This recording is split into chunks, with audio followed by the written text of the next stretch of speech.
ఓం సమర్థ సద్గురు సాయినాథ్ మహారాజ్ కి జై. ఓం సాయిరామ్. మన బాబా కుటుంబ సభ్యులందరికీ నమస్తే అండి. హాయ్ ఫ్రెండ్స్, మీ అందరిపైన షిరిడి సాయినాథుని ఆశీస్సులు ఉండాలని, మీరు ఎల్లప్పుడూ క్షేమంగా సంతోషంగా ఆరోగ్యంగా ఉండాలని, మీరు అనుకున్న పనులన్నీ నెరవేరాలని మనస్ఫూర్తిగా బాబా గారిని కోరుకుంటున్నానండి. ఈ శుక్రవారం రోజున మన బాబా గారు మనందరి కోసం ముగ్గురు అమ్మలని మన ముందుకైతే తీసుకువచ్చారండి.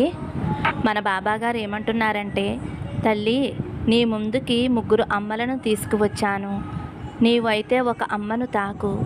నీ గురించి ఏం చెప్పబోతున్నానో, ఎటువంటి శుభవార్త వినబోతున్నావో తెలుసుకో తల్లి అని అయితే మన బాబా గారు మనందరి కోసం ఒక మంచి సందేశం తీసుకువచ్చారండి.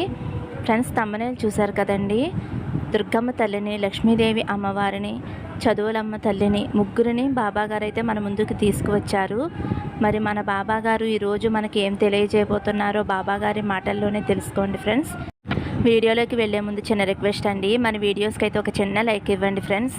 అలాగే ఫస్ట్ టైం చూసేవారైతే మన బాబా భక్తి ఛానల్ తప్పకుండా సబ్స్క్రైబ్ చేసుకోండి. ఇంకా వీడియోలోకి వెళ్ళిపోతామండి. ముందుగా అయితే చదువులమ్మ తల్లిని తాకిన వారి గురించి అయితే మన బాబాగారు ఇలా అంటున్నారు. సరస్వతీదేవి మాతను తాకిన నా బిడ్డ ఎవరైతే ఉన్నారో, తల్లి నీకోసమే ఒక శుభవార్త తీసుకువచ్చానమ్మా. బిడ్డ, నీకు సత్యం అనిపించే సంతోషకరమైన మాట చెప్పబోతున్నాను. నువ్వు అనవసరంగా భయపడుతున్నావు. నీ మనసు చెప్పినట్టుగా వింటూ తెలియని వేదనకు, దుఃఖానికి గురవుతున్నావు. ఒకసారి నేను చెప్పే ఈ మాటలను వినుచూడు తల్లి. నీకు మనసులో ఉన్న బాధంతా కూడా తొలగిపోతుంది తల్లి. ఇది నాకు కావాలి బాబా అని నువ్వు పదే పదే అడుగుతున్న విషయాలు తప్పకుండా నీ జీవితంలో జరిగే తీరుతాయి తల్లి. ప్రతి పనికి కూడా తప్పకుండా ఒక సమయం అనేది ఉంటుంది. ఆ సమయం వచ్చేంత వరకు శ్రద్ధ సబూరితో నువ్వు ఎదురు చూడక తప్పదు తల్లి. ఆ సమయం వచ్చినప్పుడు నేను నీకు ఇవ్వవలసిన ప్రతిఫలాన్ని తప్పకుండా నేను అనుగ్రహిస్తానమ్మా. మరి ఎందుకు తల్లి నువ్వు ఇంకా దిగులు పడుతూ బాధపడుతూ ఉన్నావు?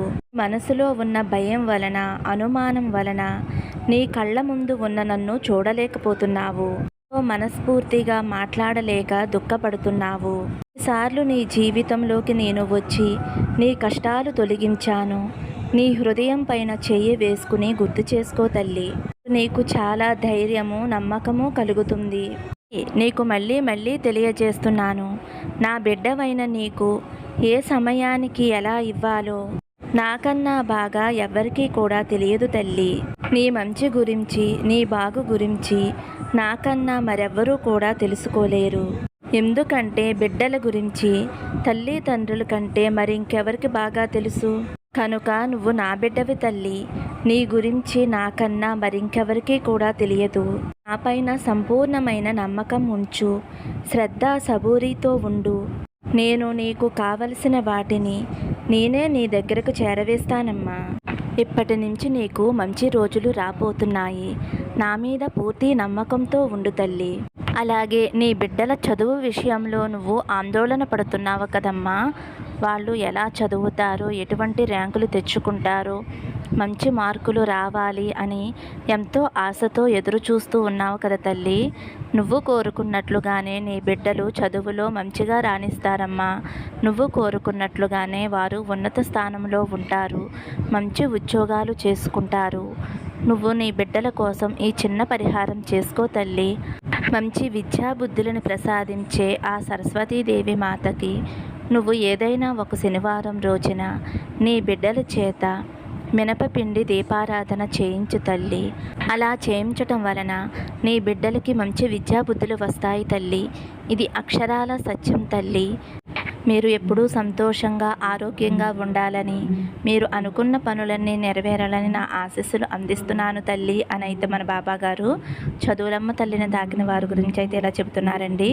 ఫ్రెండ్స్, మీరు పిల్లల కోసమైతేనండి, వాళ్ళు మంచిగా చదవాలి, చదివింది గుర్తుండాలి, జ్ఞాపక శక్తి పెరగాలి అని మీరు అనుకుంటే కనుక ఏదైనా ఒక శనివారం రోజునండి మినపపిండి దీపారాధన చేయించండి. అవి ఎలా చేయాలి అంటే, మనం సాయంత్రం సమయంలో సాయి మినపగుళ్ళు నానబెట్టుకుని వాటిని ఉదయమే మనం గట్టిగా రుబ్బుకోవాలండి. నీళ్ళు అనేవి లేకుండా గట్టిగా రుబ్బుకొని వాటిని ప్రమిదల కింద చేసుకోవాలన్నమాట. తర్వాత వాటిలో ఆవు నెయ్యి వేసి 3 ఒత్తులు వేసి మీ పిల్లల చేత దీపారాధన చేయించండి. అలాగే పాలు కానీ బెల్లం కానీ ప్రసాదంగా నైవేద్యం పెట్టించండి. ఇలా మీరు 1 వారం చేయవచ్చండి. 2 లేదా 3 వారాలైనా చేయవచ్చు ఫ్రెండ్స్. ఇలా చేయించడం వలన పిల్లలు బాగా చదువుతారండి. జ్ఞాపకశక్తి అనేది పెరుగుతుంది. ఈ పరిహారం నేను కూడా మా పిల్లల చేత చేయించాను ఫ్రెండ్స్. మంచి ఫలితం అనేది వచ్చింది. కాబట్టి మీకు కూడా మీ పిల్లలకు కూడా మంచి జరగాలని నేనైతే ఈ వీడియోలో తెలియజేస్తున్నానండి. ఇంక ఇప్పుడు దుర్గమ్మ తల్లిని తాకిన వారి గురించి అయితే మన బాబాగారు ఇలా చెబుతున్నారండి. తల్లి, ఎవరైతే దుర్గామాతను తాకారో, తల్లి ఎలా ఉన్నావమ్మా, నువ్వు సంతోషంగా లేవు అన్న విషయం నాకు అర్థమవుతుంది. ఈ క్షణం నీ కోసం ఒక తియ్యటి శుభవార్తను తీసుకువచ్చాను. దిగులుగా దీనంగా కూర్చుని ఈ బాబా కోసం ఎదురు చూస్తున్నావు కదమ్మా. కళ్ళు నాకు ప్రశ్న వేస్తున్నాయి. నువ్వు సంతోషంగా లేవు అని నాకు అర్థమవుతుంది తల్లి. భయాలు, ఆందోళనలు, మనసులో తట్టుకోలేని బాధ, ఎన్నో అవమానాలు, అనుమానాలు నిన్ను కలవరపెడుతున్నాయి కదమ్మా. ఏమి జరుగుతుందో, ఏ సమయంలో ఎటువంటి వార్త వినవలసి వస్తుందో అని నీ మనసు కలత చెంది కూర్చుని ఉన్నావు కదమ్మా. సహాయ స్థితిలో నువ్వు అలా కూర్చుని ఉన్నావు కదమ్మా. కానీ ఈ బాబా మీద పెట్టుకున్న నమ్మకాన్ని నువ్వు వదులుకోలేదు అని నాకు తెలుసమ్మా. నాకు అర్థమవుతుంది తల్లి. నీ సాయి తండ్రి పాదాలు మోపిన చోట పావనమవుతుంది తల్లి. ఎంతో ఓర్పుతో సహనంతో నా రాక కోసం ఎదురు చూస్తున్నావు కదూ. పైకి నువ్వు ఎంత నవ్వుతూ కనిపిస్తున్నా నీ సాయి తండ్రికి నా భక్తుల కళ్ళల్లో దాగి ఉన్న కన్నీరు కనిపిస్తూనే ఉంటుంది. మరి నీ సందేహమేమిటో అది కూడా నాకు తెలుసు తల్లి. బాబా, నాకు అన్నీ తెలుసంటావు.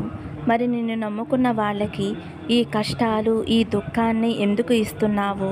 మా కష్టాలను చూసి కూడా నువ్వు ఎందుకు స్పందించవు అనే సందేహం ఈ క్షణం నీ మనసులో మెదులుతుంది అని నాకు తెలుసు తల్లి. జీవితంలో ప్రతి చోట నిన్ను నమ్ముకున్న నేను ఓడిపోతూనే ఉన్నాను. ఎప్పుడు నన్ను గెలిపిస్తావు బాబా అనే సందేహం నీ మనసులో ఉంది అని నాకు తెలుసు తల్లి. ఊహ తెలిసినప్పటి నుంచి నిన్నే నమ్ముకున్నాను. నా కళ్ళు కాయలు కాచేలా ఎదురు చూస్తున్నాను.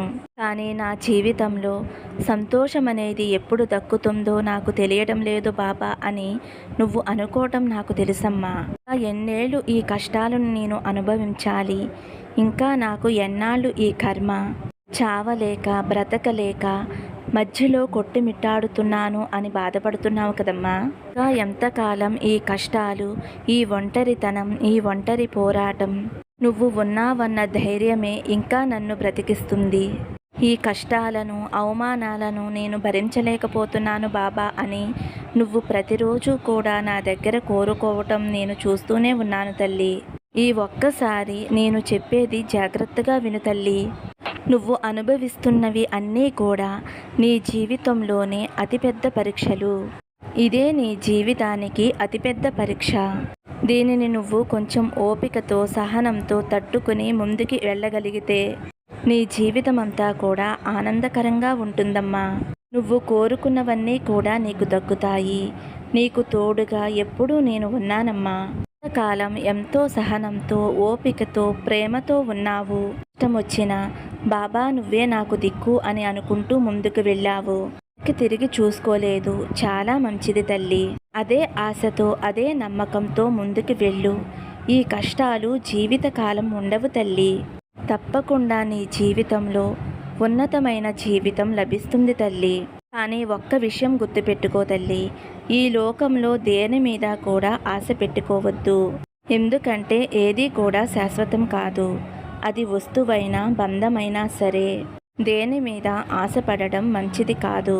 ఏ బంధమైనా సరే నీకు దూరమైనప్పుడు నువ్వు విరక్తి చెంది తప్పుడు నిర్ణయం తీసుకోవద్దు.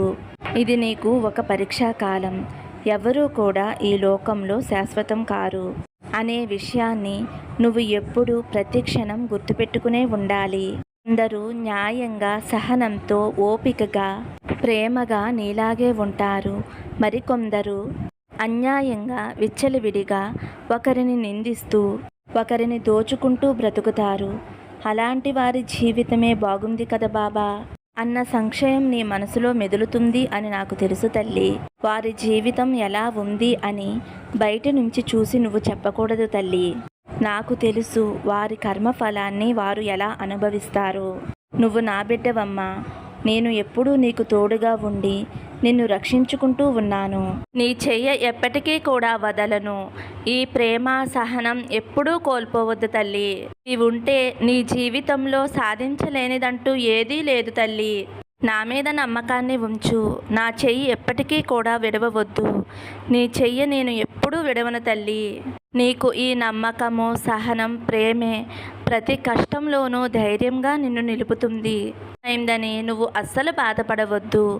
నిన్ను మోసం చేసిన వారికి కూడా నువ్వు మంచి జరగాలనే కోరుకుంటావు. నీ మంచి మనసే నీకు శ్రీరామ రక్షమ్మ. నీ మంచి మనసే నన్ను నీ దగ్గరికి చేర్చింది తల్లి. నీకు మరింత దగ్గరయ్యాను. బాబాని నువ్వు నమ్మటం కాదు తల్లి, నేనే నిన్ను నా బిడ్డగా చేర్చుకున్నానమ్మా. ఇన్ని అవమానాలు ఎదురవుతున్నాయి, ఇంకా ఎన్ని అవమానాలు భరించాలి బాబా అని నువ్వు ప్రతిరోజు నా దగ్గర మొరపెట్టుకుంటున్నావు కదమ్మా.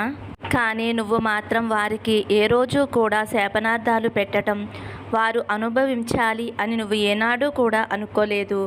అదే నీ మంచితనం. నీ మంచితనం ఎంతో పుణ్యం చేసుకుంటేనే గాని వచ్చేది కాదమ్మా. నువ్వు ఎన్ని కష్టాలు పడుతున్నా కూడా అందరికీ మంచి జరగాలనే కోరుకున్నావు. నా కష్టం వేరో ఒకరికి రావాలి అని నువ్వు ఏ రోజు కూడా అనుకోలేదు. నిన్ను మోసం చేసిన వారినైనా సరే, అవమానించిన వారినైనా సరే నువ్వు మంచిగానే ఉండాలి అని నువ్వు అనుకున్నావు. అదే నీ మంచితనం. ఎటువంటి కల్మషం లేని నీ మనసుకి నేను దగ్గరయ్యాను తల్లి. చీకటిలో నుండి వెలుగులోకి వచ్చే సమయం వచ్చింది. నీ కష్టాలు బాధలు దిగులు అన్నీ పోయి నువ్వు సంతోషంగా ఆనందంగా ఉండే రోజులు వచ్చాయమ్మా.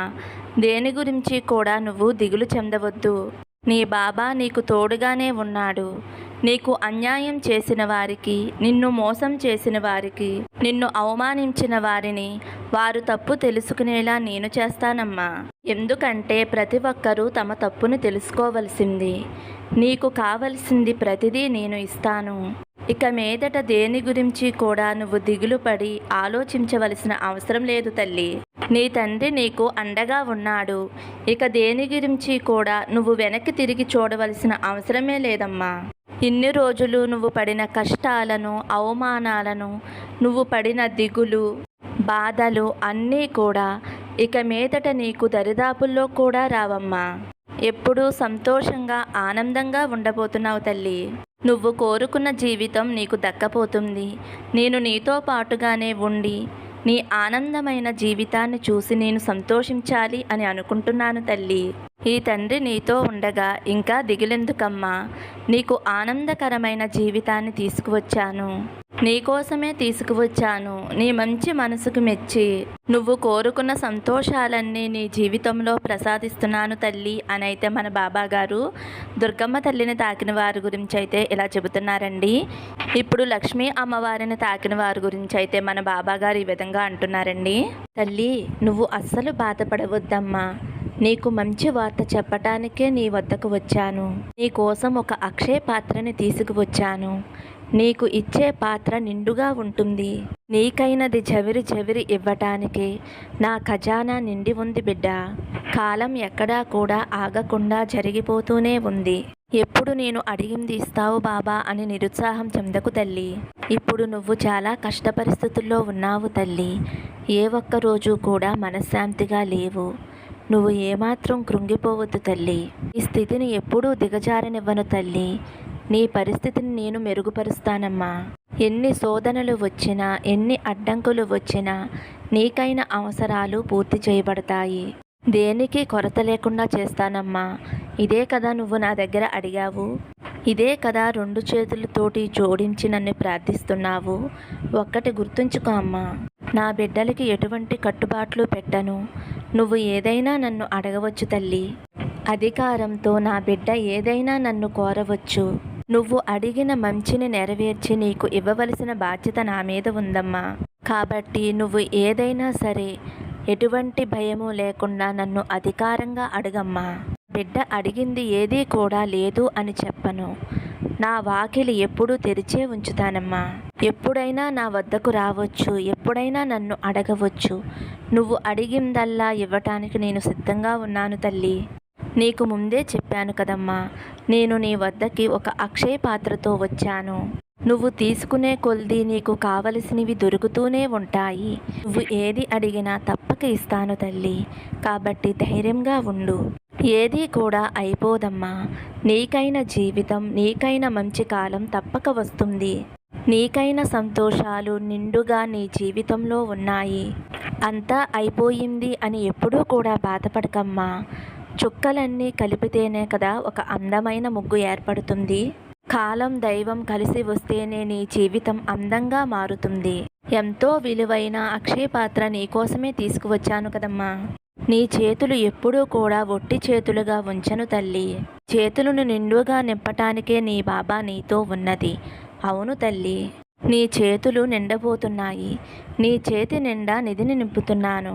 ఆ నిధి ఉట్టి డబ్బు మాత్రమే కాదు, బంధం, ప్రేమ, ఆప్యాయత, సంతోషం, నీకు పుట్టబోయే పేగుబంధం కావచ్చు. నువ్వు కష్టపడే జీతం, ఉద్యోగం, ఆదాయం ఏదైనా కావచ్చు తల్లి. నీ ఒట్టు చేతులు నిండుగా ఉండటం మాత్రం ఖచ్చితంగా జరుగుతుంది తల్లి. ఇదిగో తల్లి, నీ సాయి లక్ష్మి అక్షయ పాత్ర నీతో ఉండగా నీకు ఎటువంటి లోటు ఉండదమ్మా. నీ పాత్ర ఎప్పుడూ నిండే ఉంటుంది. నీ జీవితంలో నీకు కావలసిన అవసరాలు ఎప్పుడూ కూడా నిండుగానే ఉంటాయమ్మా. నీ జీవితంలో ఎటువంటి కొరత లేకుండా సంతోషంతో నిండి ఉంటుంది బిడ్డ. అన్నీ అందుకుని సిరి సంపదలతో, అష్టైశ్వర్యాలతో నిండు కొండలా సంతోషంగా ఉంటావమ్మా. మంగళకరమైన జీవితాన్ని నువ్వు అందుకోబోతున్నావు తల్లి. శోధనలన్నీ మటుమాయమైపోయి సంతోషమైన సుఖాన్ని అనుభవించబోతున్నావు. దిగులు పడకుండా ఉండు తల్లి. నీ సాయి తండ్రి నీతోనే ఉన్నానమ్మా. అక్షయ పాత్ర లాంటి నీ బాబా నీతో ఉండగా నీకు ఇటువంటి దిగులు, భయము ఎందుకు తల్లి? నీకు నా అనుగ్రహంతో పాటు లక్ష్మీదేవి అమ్మవారి అనుగ్రహం కూడా ఎల్లప్పుడూ పుష్కలంగా నీకు, నీ కుటుంబానికి ఉంటుంది తల్లి. నా ఆశీస్సులు నీకు ఎప్పుడూ ఉంటాయి. నీ జీవితం ఆనందకరంగా మారబోతుంది. నా మీద నమ్మకంతో ధైర్యంగా, సంతోషంగా ఉండు తల్లి అని అయితే మన బాబా గారు లక్ష్మీదేవి అమ్మవారిని తాకిన వారి గురించి అయితే ఇలా చెబుతున్నారండి. ఫ్రెండ్స్, ఈరోజైతే ముగ్గురమ్మలని తాకిన వారి గురించి అయితే మన బాబా గారు చాలా మంచి సందేశం అందించారు కదండి. మరి ఈ సందేశం మీ అందరికీ కూడా నచ్చింది అనుకుంటున్నాను ఫ్రెండ్స్. నచ్చితే కనుక ఒక చిన్న లైక్ ఇవ్వండి. అలాగే ఫస్ట్ టైం చూసేవారైతే మన బాబా భక్తి ఛానల్ తప్పకుండా సబ్స్క్రైబ్ చేసుకుని సపోర్ట్ చేయండి ఫ్రెండ్స్. అలాగే పక్కనే ఉన్న బెల్ ఐకాన్ కూడా నొక్కండి ఫ్రెండ్స్. అలా చేయడం వలన నేను పెట్టే ప్రతి వీడియో కూడా మీ వద్దకు వస్తుందండి. మనకి 40,000 సబ్స్క్రైబర్స్ అయ్యారండి. చాలా సంతోషంగా ఉంది. కానీ చాలామంది అయితే సబ్స్క్రైబ్ చేసుకున్న వాళ్ళైతే మన వీడియోస్ చూడలేదండి. ప్లీజ్ ఫ్రెండ్స్ చూడండి, చూసి సపోర్ట్ చేయండి. ఓకే ఫ్రెండ్స్, బాబా గారి ఆశీస్సులు అందరిపై ఉండాలని మరొక్కసారి కోరుకుంటూ ఈ వీడియో ముగిస్తున్నాను. సర్వే జన సుఖినో భవంతు. సమస్తం సద్గురు సాయినాథార్పణమస్తు. శుభం భవతు. జై సాయిరామ్.